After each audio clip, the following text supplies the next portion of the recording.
Hey guys, welcome to another video for political talk here. And in today's video, we're going to be looking at the 2020 presidential election in the state of Florida, a specific in-state analysis of the state of Florida. And we're going to be taking a look at the different data we have from this great state and looking at some of the trends and what that means for the 2020 presidential election. So before we get started, please remember to like, subscribe, and turn on post notifications to be up to date with our latest content. So let's get started. So the state of Florida has always been a very hard state to analyze presidential level because it's a state that truly depends on many different factors and there's way too many moving variables compared to other states where there's one or two variables which are pretty easy to predict. In Florida, you have to deal with a lot of different things, especially during this election with Latino turnout, the older voters, we have to deal with the felon voters, all those different moving variables which this time around are changing a lot from how they've been in the past. And that's going to be truly one of the things that are going to be very interesting to analyze. So if we look at it scientifically, what the data tells us, the 538 polling data, as well as the forecast, they currently give Donald Trump a 42 in 100 chance of winning to Joe Biden's 58% chance. So thinking about it, this result is actually not that bad for Donald Trump. This is actually quite high. This tells us that the state is truly going to be contested, as in most places, for example, Donald Trump only has a 67% chance of winning in Texas. And considering that now he has a 42% chance of winning in Florida, it's not a huge difference. Percent chances are worth absolutely nothing. Hillary Clinton went into 2016 having a 80% chance of winning, and she lost the election.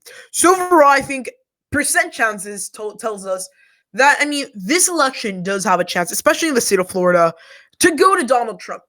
And there's a couple things I want to look here. So first thing I want to look at, how this race has changed over time. This race has been 60-40 range when it was close at first.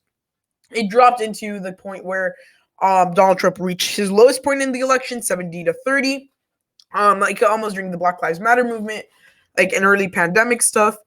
And then, it stayed pretty constant, but now we're reaching back to the point to we're similar, actually even closer than we were early June when this work got started. So why do I think these results are like this right now? I think Biden actually is leading statistically, but I'm not sure if that lead translates onto real life. Here's a couple numbers that I find very tough for Biden to beat. So first, let's remember that Donald Trump carried the state by around 150,000 votes in 2016. That in and of itself, in the state of Florida, that's very, very divided amongst your big urban areas like Miami, Orlando, Tampa, that usually have some Democratic voters, especially inner city. The suburbs they usually split half and half. And then usually you have your rural voters that always vote Republican. So this election, it's a little different because in certain parts of the state, we're seeing a lot of support for Donald Trump. And in others, we're seeing increasing support for Biden. So remember, in the state of Florida, it's more about margins. If you are not able to win your key crucial seats that you hold a lot of ground in, or counties rather, for example, if the Democrats can't win, for example, MiamiDade County by the margins they usually win, they lose by 15%. They lose 15% of the support they had in 2016. That would make the race a lot closer. And essentially, those margins, those 150,000 votes essentially that they're taking away is really going to hurt them. And here's the thing with the state of Florida. We must analyze that margins matter. So since a lot of the counties are swingish in certain parts of the state, you have to win big in your strongholds. And that's something that Biden is struggling with. We saw a recent poll amongst Miami-Dade County likely voters that essentially said, so in 2016, Hillary Clinton won the county by 30%. This time, Biden's only winning by 13. 17% coming down countywide, which is a very low number for Vice President Biden. And honestly, that's 170,000 more votes that he's going to have to catch up with. Is it impossible? No, because there is also a very big movement in the state of Florida for elder voters that are voting for Biden. However, for Donald Trump, getting those voters in Miami-Dade County and Hispanic voters statewide, he's actually winning. So there's a big misconception that the Republicans usually always carry the Republican or the Latino vote in Florida, and that's not true. there's a lot of Cubans that vote for the Republicans usually, but it's not a majority always that votes for the Republicans. In 2016, it was like 30 to 40%. However, this election, we're seeing Donald Trump actually carry and win with all Hispanics of all ethnicities statewide. And that's a very big amount of voters. For the Democrats to win in Florida, it is always necessary for them to have a Hispanic vote and win them by a comfortable margin. That's something that Joe Biden has started to struggle with, and he will continue to struggle with. We're only a month away from Election Day, and I don't think playing a Hispanic song at an event is going to get you any Hispanic voters. And that's something that Donald Trump's been very able to do. He's been able to excite the Hispanic base, and that's something that's important. And in the state of Florida, it's not that hard because essentially what Donald Trump is doing is painting the Democrats as these socialists, as these people who are complete maniacs, which I'm not going to say if I disagree or agree with that. But for a lot of Hispanic voters in Florida, that message definitely comes off a little bit of they don't want to get those things. Because remember, a lot of the Hispanics come from Cuba and Florida and places where the governments were very, very oppressive. So those voters are scared of getting something like that. So in the state of Florida, I think at this point in time, it's very interesting to tell that those Hispanic voters are definitely going to have a pretty, very big impact on the election in helping out Donald Trump.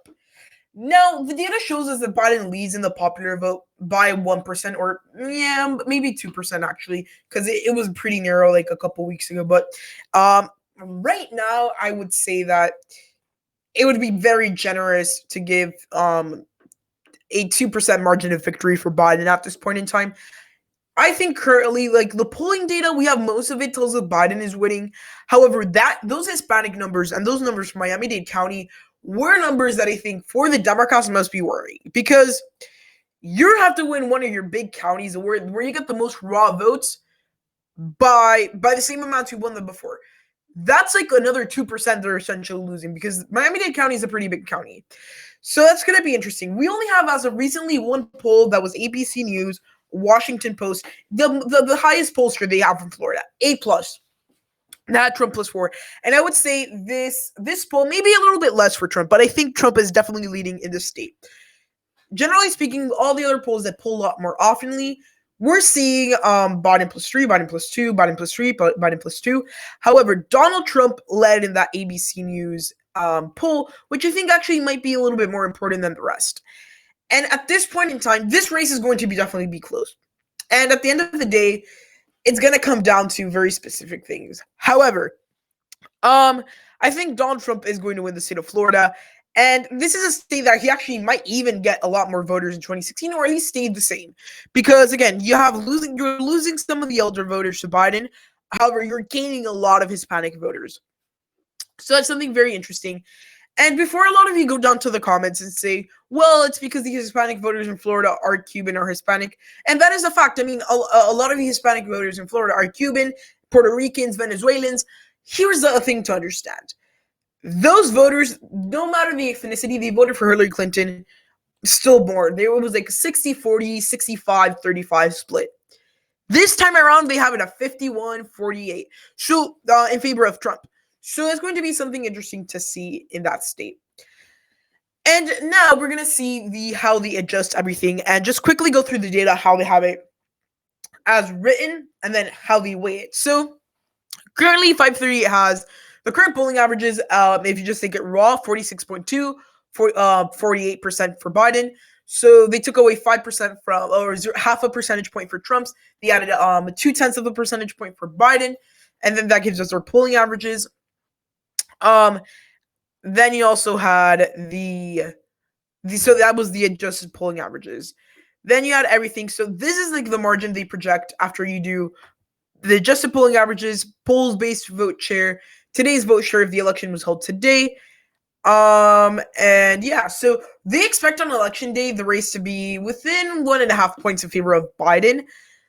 Not seeing it, however, I mean, if Biden wins in Florida, it's still going to be a huge, huge shocker. But this is a state where I think a lot of the data we do have, especially from a lot of these news researchers that have forecasts and political scientists, is a state where a lot of people do certainly think Biden is winning by a lot because he's leading in polls. However, this state, I think those Hispanic numbers really tell us something that Trump might be leading, in addition to the fact that, remember, there's a lot of excitement for Trump in Florida. And of course, there's going to be certain areas where we have a lot of support for Biden as well. But voter enthusiasm is something important. I haven't heard about it this election, and I think it's definitely going to come into and play as a factor. If you guys remember correctly, voter enthusiasm was a very big factor in 2016. Yes, it was also in part because the candidates weren't as popular, we could say. However, if their voters are not as excited or they're not as moved to go out and vote, they're not going to go out and vote for you. So it's going to be something that might really hurt out Joe Biden. And I think Donald Trump definitely has very high voter enthusiasm in Florida. So that is something we must see. And as we go into the home stretch of elections, election day, we're going to see a couple different things. One, the polling in the next 3 to 4 weeks, very crucial. Going to be somewhat close to see what the election results might be. Yet again, in the state of Florida, the forecast and some polls were definitely wrong in 2016. Keep that in mind. So overall, this was the state of Florida in the 2020 presidential election, and I hope you guys enjoyed the analysis. I think Donald Trump is going to win in the state of Florida.